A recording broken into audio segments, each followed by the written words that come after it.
Orang Islam di Ukraina berjumlah sekitar 4% dari keseluruhan banyak masyarakatnya.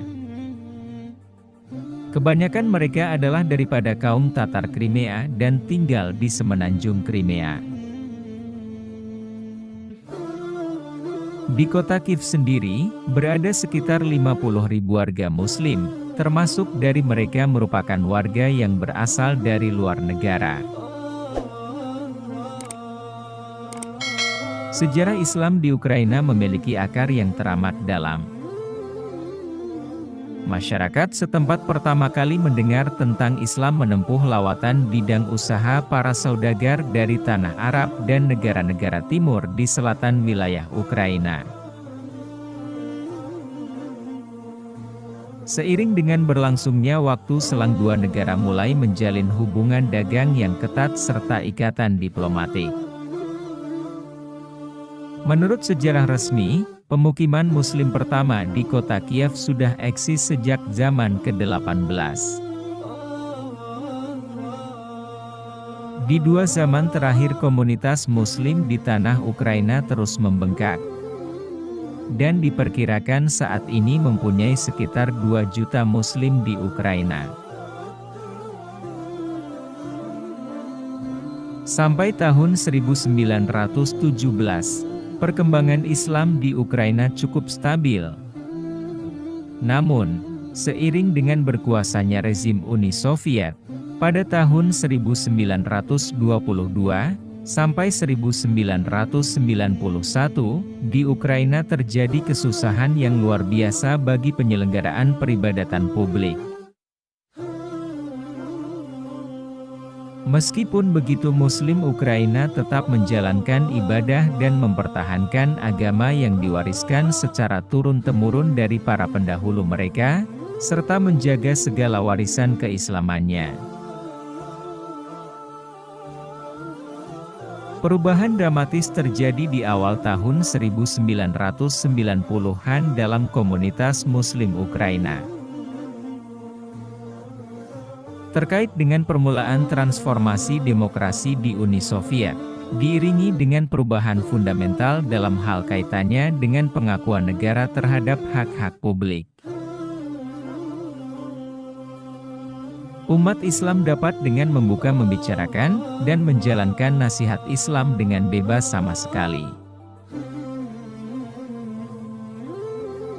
Ketika Ukraina memperoleh kemerdekaannya, kesempatan bagi membentuk lembaga komunitas pusat Muslim pun membuka lebar, bagi dapat merancang sebuah koordinasi babak proses kebangkitan kembali kehidupan beragama Islam di negeri itu.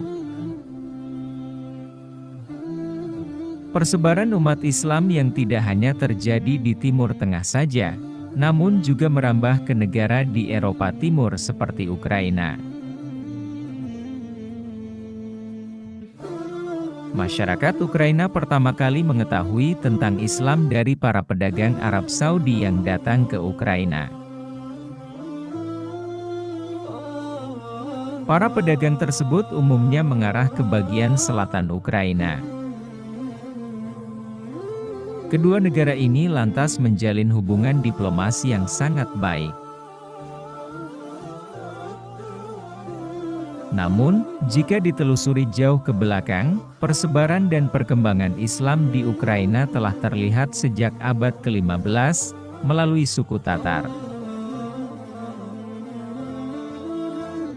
Suku ini mendirikan sebuah kerajaan bernama Crimea Hanate, yang terletak di semenanjung Crimea dan berada di bagian selatan Ukraina.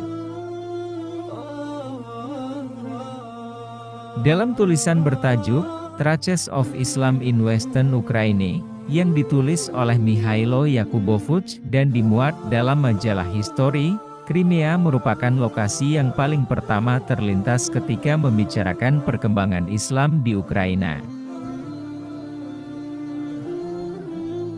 Suku Tatar ini yang menjadi cikal bakal umat Muslim di negara tersebut.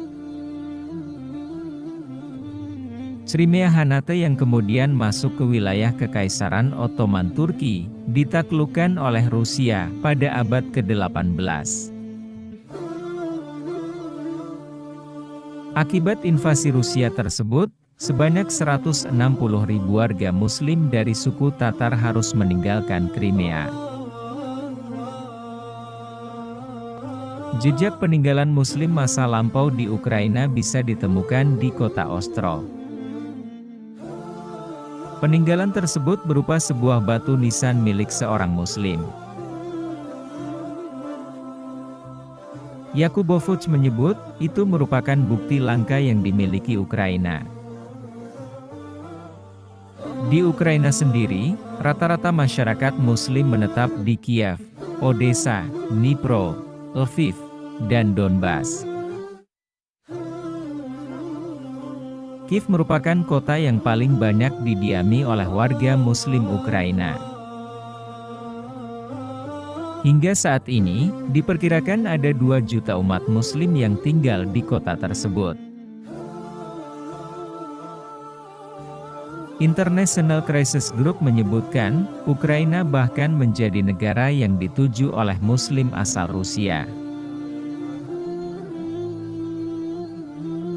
Mereka berkeinginan untuk mencari kehidupan yang lebih baik lagi.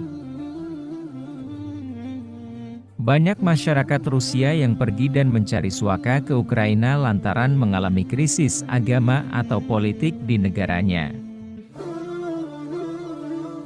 Karena itu, pemerintah Kiev bekerja sama dengan mitra internasional untuk memastikan imigran Muslim asal Rusia diperiksa dengan adil dan benar. Mereka juga dilindungi dari deportasi atau ekstradisi oleh pihak tidak bertanggung jawab. Dikhawatirkan, para imigran ini akan disalahgunakan dan diperlakukan tidak wajar. Semoga warga Ukraina selalu dalam lindungan Allah Subhanahu wa Ta'ala, dan semoga Islam di Ukraina semakin bertambah, dan semakin banyak warganya yang memilih masuk ke agama Islam. Terima kasih telah menonton video ini, semoga bermanfaat, dan jangan lupa subscribe, like, komen, dan aktifkan notifikasinya, agar sahabat tidak ketinggalan video-video Islami lainnya.